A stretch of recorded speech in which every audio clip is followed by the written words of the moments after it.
분들도 계실 건데 오늘의 성경 말씀 하박국입니다. 하박국. 구약 성경 보시면 합이라고 써져 있는 부분이 하박국인데요. 하박국 3장 17절에서 19절 말씀입니다. 하박국 3장 17절에서 19절 말씀. 성경 있으신 분들 다 찾으셨을 줄 알고 함께 읽도록 하겠습니다. 시작. 비록 무화과 나무가 무성하지 못하며 포도나무에 열매가 없으며 감람나무에 소출이 없으며 밭에 먹을 것이 없으며 우리의 양이 없으며 외양간에 소가 없을지라도 나는 여호와로 말미암아 즐거워하며 나의 구원의 하나님으로 말미암아 기뻐하리로다. 주 여호와는 나의 힘이시라. 나의 발을 사슴과 같게 하사 나를 나의 높은 곳으로 다니게 하시리로다. 이 노래는 지휘하는 사람을 위하여 내 수금에 맞춘 것이니라. 아멘. 네, 샬롬. 새학기가 시작되었습니다. 3월이 시작되고 새학기가 시작되었죠. 지난 한 주 여러분 다들 학교에서 하나님의 사람으로 갓 인사 사는 매일매일 되셨나요? 전도사님 또한 이제 학교에 다니고 있죠. 대학교에 다니고 있는데 오랜만에 학교에 갔습니다. 반가운 얼굴들도 만났어요. 제가 고학번이긴 하지만 굉장히 학교에 있어서는 안 될 학번인데도 아는 사람들 만나니까 정말 반가웠던 것 같아요. 그리고 새로운 수업들 설레는 마음으로 시작했습니다. 그랬던 한 주였던 것 같아요. 곧 있으면 이제 봄이 옵니다. 곧 있으면 꽃들이 피어요. 따뜻한 날씨가 찾아옵니다. 봄바람이 막 불어와요. 그 가운데서 우리에게 평안을 주시는 하나님, 그 하나님과 동행하시는 모두가 되시기를 기도드립니다. 다들 이제 새해에 세웠던 계획들이 있으실 거예요.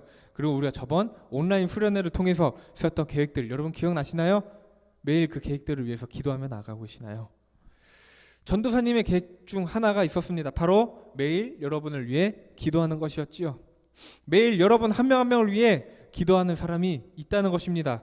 저 말고도 선생님들도 있고요. 또 여러분을 위해 기도하는 그 누군가가 있다는 그 사실 여러분 잊으시면 안 되겠습니다. 근데 이제 사실 사람의 계획이라는 게 완전히 100% 실제로 옮겨지기란 굉장히 힘든 일이에요. 어쩌면 불가능하다라고 보는 사람들도 많을 겁니다. 코로나19가 등장했어요. 금방 끝날 것이다.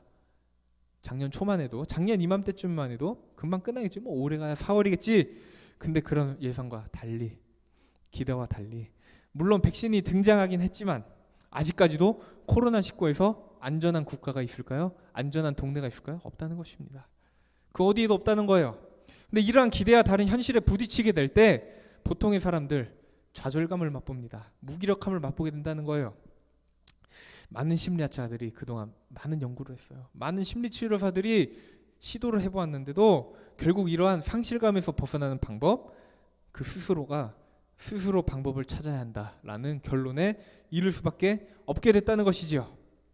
근데 이런 상실감을 맛보고 어려운 상황 가운데 실패와 좌절과 두려움을 겪었던 사람들 성경에도 수없이 많이 등장하고 있다는 것입니다. 지난주 우리가 함께 나왔던 이야기에 등장한 다윗 또한 마찬가지였어요.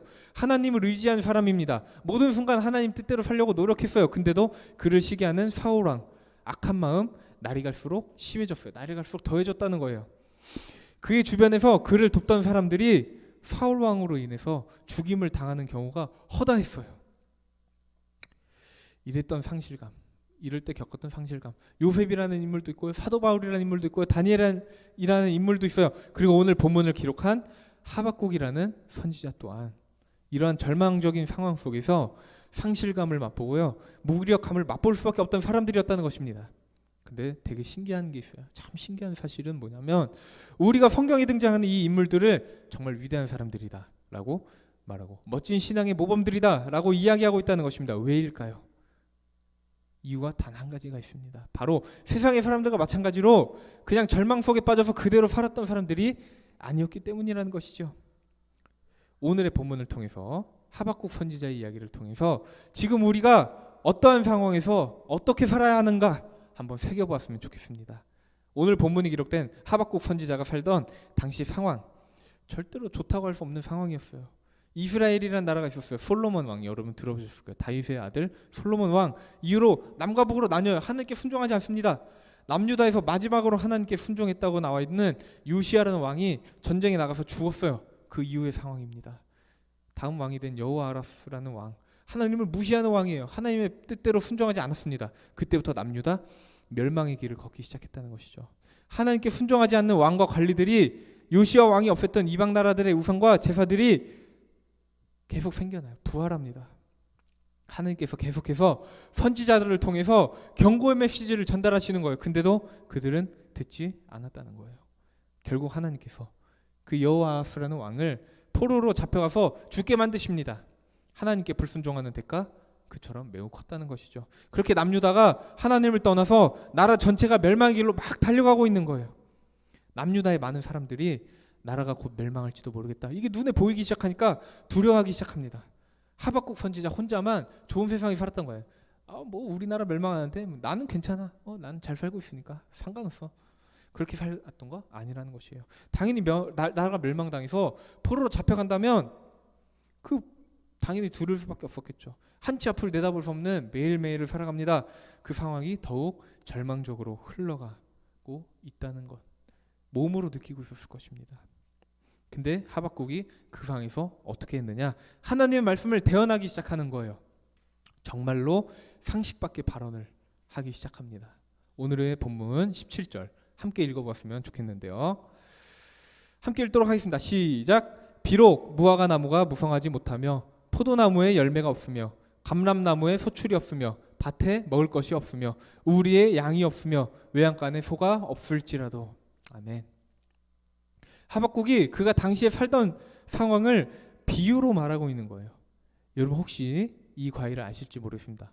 바로 무화과라는 과일이죠.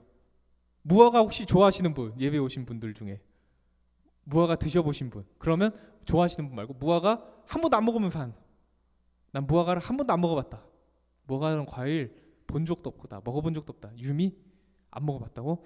자, 근데 저는 무화과를 참 좋아하는 사람이에요. 왜냐하면 제가 단 걸 굉장히 좋아하죠. 단 걸 굉장히 좋아하는데 무화과가 진짜 달아요. 그리고 제가 이제 어렸을 때는 아니고 여러분 나이 때 제주도로 이사를 갔잖아요. 저희 집 뒤에 쬐끄만 나무들 심겨져 있는 밭이 있었는데 거기 무화과 나무도 심겨져 있는 거예요.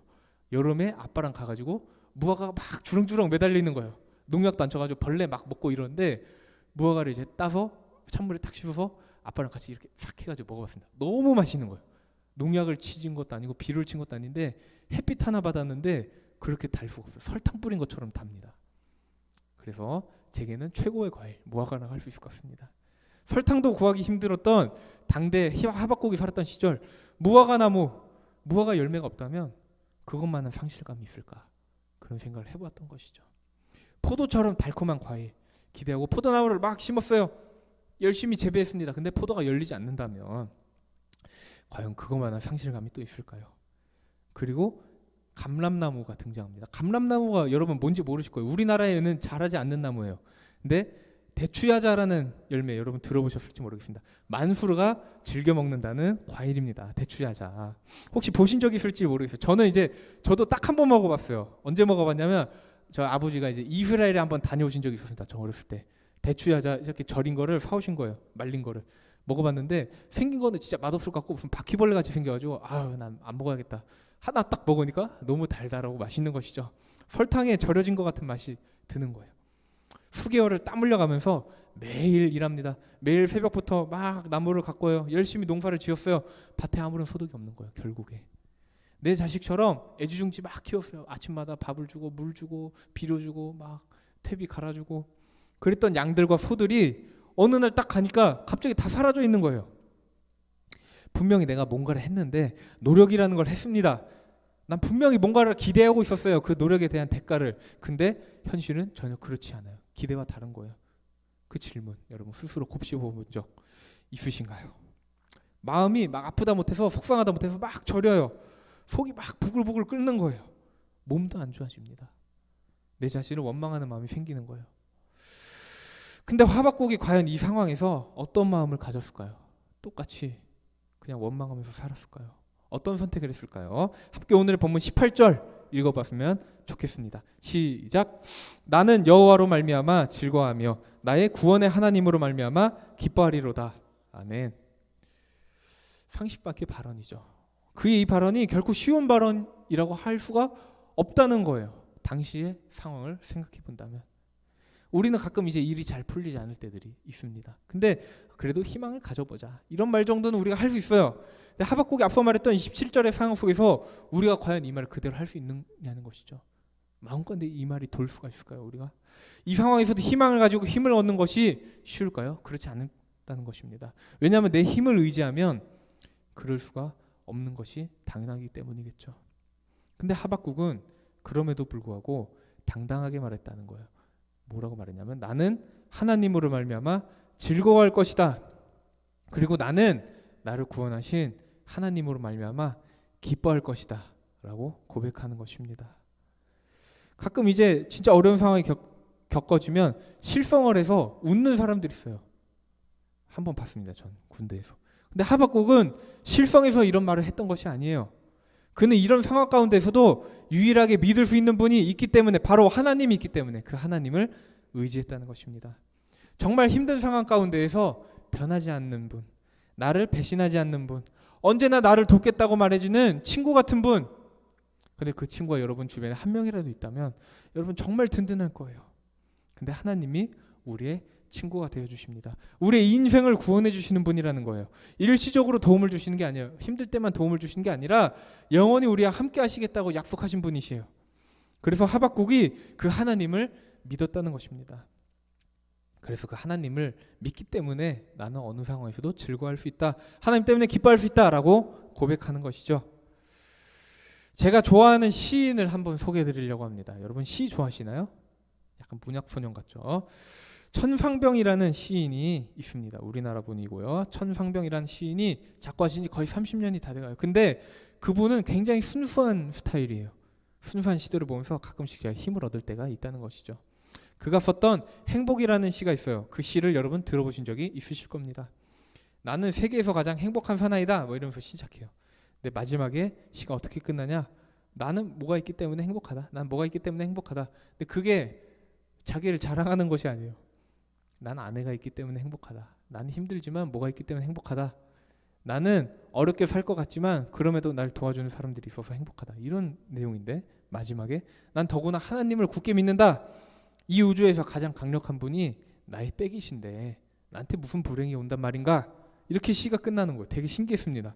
천상병 시인의 인생 좋았을까요? 행복했을까요? 힘들었던 것 같아요. 6.25 전쟁 이후에 외국에 유학을 갔다 온 친구랑 밥을 한 끼 먹었다는 이유로 그냥 국가에서 끌려갔어요. 그래서 오랜 기간 동안 수많은 고문을 받고 불구가 돼요. 그 불구가 된 몸으로 살아가야 함에도 불구하고 그는 희망을 잃지 않았다는 것이죠. 왜냐하면 그가 굳게 믿는 하나님이 계셨기 때문입니다.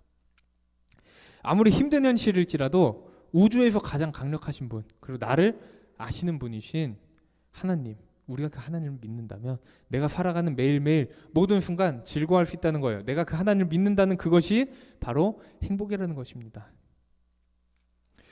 도스토예프스키라는 러시아의 작가, 여러분 문학을 공부하시는 분이라면 한 번쯤은 들어보셨을 겁니다. 제와벌 썼던 작가죠. 러시아의 작가인데 그가 이런 말을 남겼다는 거예요. 인간이 불행한 것은 한 가지 이유다. 자기가 행복하다는 것을 알지 못하기 때문에 인간은 스스로 불행하다고 느낀다. 하나님을 모르고 하나님을 무시하고 살아가는 사람들, 자신의 인생에 하나님께서 함께하지 않으시면 그들이 진정한 행복을 누릴 수 없다는 그 사실을 깨닫지 못하기 때문입니다. 여러 가지 방법들을 행복해지려고 노력해요. 여러 가지 취미생활 해봅니다. 맛있는 음식들도 여러 가지 먹어봐요. 그걸로 되지 않으니까 자선활동들도 막 해보는 거예요. 근데도 진정한 행복, 그럼에도 불구하고 찾아오지 않는다는 것이죠. 왜냐하면 하나님을 모르기 때문에. 설령 하나님에 대해 들어봤다고 할지라도, 하나님을 머리로 안다고 할지라도, 내가 교회에 오랫동안 다녔다고 할지라도 그 하나님을 정말로 경험하지 않는 사람들에게 진정한 행복 찾아오지 않는다는 것입니다. 정말 많은 것을 이룬 사람들이에요. 정말 많은 돈을 번 사람들이에요. 수많은 사람들이 그걸 롤모델로 삼아요. 근데도 그가 가지지 못했던 그 한 가지에 대한 상실감 때문에 스스로 불행하다고 느낍니다. 목숨을 포기하는 일들, 지금 이 순간에도 벌어지고 있는 것입니다. 하나님 안에서의 즐거움, 하나님 안에서의 기쁨 맛보았던 하박국 선지자가 이렇게 말하고 있는 거예요. 마지막 본문 19절 읽어보도록 하겠습니다. 시작. 주 여호와는 나의 힘이시라.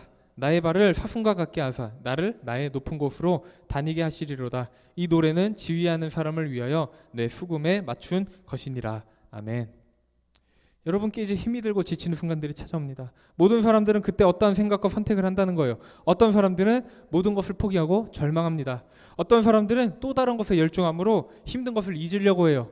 그러나 세상의 방법이 아닌 하나님을 믿고 의지하는 사람들의 방법 오직 한 가지입니다. 바로 가장 먼저 하나님 앞에 나의 힘든 것들, 모든 문제들 내려놓고 나아가는 것입니다. 하나님께서 여러분의 모든 생각과 모든 것을 아시는 분이시기 때문이에요. 하나님께서는 그냥 전지전능하시다, 전지전능하신 분이야, 그걸로 끝이 아니에요. 더 나아가서 여러분을 지으셨습니다. 여러분을 통한 놀라운 계획을 가지고 계신 분이십니다. 그런 하나님께서 여러분을 부르시고 계신 거예요. 하나님께서 여러분을 영원한 즐거움과 기쁨으로 초대하고 계십니다. 하나님과 동행하는 삶을 통해서요. 삶에서 말씀과 기도를 통해서 교제하는 그 순간순간들을 통해서요. 내가 자거나 깨 있거나 배고플 때나 배부를 때나 내가 마음이 기쁠 때나 마음이 어려울 때나 언제든지요. 언제나 말씀을 정리하려고 합니다. 이런 말 들어보셨을 적이 있을 거예요. 힘들 때 우는 자는 삼류다. 힘들 때 참는 자는 이류다. 힘들 때 웃는 자가 인류다. 여러분은 지금 어디에 계신가요? 어려운 일이 감당되지 않으시나요? 어려운 문제들로 인해서 무작정 참고 계신가요? 하나님께서 여러분의 이야기를 들으시기를 원하고 계시는 겁니다. 친구처럼요. 아버지처럼요. 가장 먼저 하나님께 나가서 문제들을 내려놓는 우리 모두가 되시기를 소망합니다. 그리스도인들이 어려운 상황에서 웃는다는 이 말, 어려운 상황을 직시하지 않고 있다는 것 아니라는 거예요. 어려움을 이기지 못해 실성했다는 것 그것도 아닙니다. 어려운 상황보다 훨씬 크신 하나님께서 여러분의 백이십니다. 그래서 우리가 모든 상황 가운데 웃을 수 있다는 거지요. 즐거울 수가 없어요. 기쁠 수가 없어요. 그런 상황에서 우리가 즐거워하고 기뻐할 수 있다는 거예요. 하나님께서 우리와 함께 하시기 때문입니다. 그래서 우리가 기뻐하는 것 바로 근거 있는 기쁨입니다. 갈수록 어렵다고 말하고 있어요. 갈수록 살기 힘들 것이다라고 말하는 다음 세대 여러분, 갈수록 신앙을 지키기 힘든 세상이라 말하는 지금의 그리스도인들이 사는 세상, 우리가 이 상황에서 기뻐할 수 있다는 것이죠. 강제로 웃어라 이거 아니에요. 그냥 억지로 웃다 보면 또 행복해지는 것 같아. 그게 아닙니다. 하나님께서 여러분의 삶을 아시기 때문에, 여러분의 고통 또한 아시기 때문에 하나님께 속한 우리에게 평안과 소망을 주신다는 거예요. 웃고 나면 똑같은 상황이 눈앞에 펼쳐지는 것입니다. 그러나 그 상황으로 인해서 우리가 더 이상 슬퍼할 필요가 없다는 것이죠. 세상에 나아갈 때 우리와 동행하신 하나님의 능력을 우리가 믿기 때문입니다. 가장 든든한 백이신 하나님, 우리가 그 하나님을 의지하며 삶의 모든 순간에서 기쁨으로 나아가시는 삼성교회 학생이 모두가 되시기를 주님의 이름으로 축복합니다. 다 함께 기도하시겠습니다. 하나님 감사합니다. 모든 상황 속에서도 항상 나를 아신다고 말씀해 주시는 하나님을 믿습니다. 그 하나님의 사랑과 능력을 믿습니다. 세상의 많은 어려움들이 우리에게 날아올 때 우리의 피난처 되신 하나님을 의지합니다. 상황보다 크시고 어려움보다 크신 하나님께 모든 것을 내려놓고 나아가는 학생의 모두가 될 수 있도록 인도해 주세요. 순전한 마음으로 하나님께 나아가는 모두에게 평안을 주시는 줄 믿습니다. 삶에서 말씀과 기도로 항상 무장한 모두가 될 수 있도록 삶 가운데 함께 해주시옵소서. 즐거움과 기쁨과 힘을 주시는 놀라우신 예수님의 이름으로 기도드렸습니다. 아멘. 우리 시간에 다 함께 나이만 받으셔서 찬양하시면서 봉헌 시간 있고요.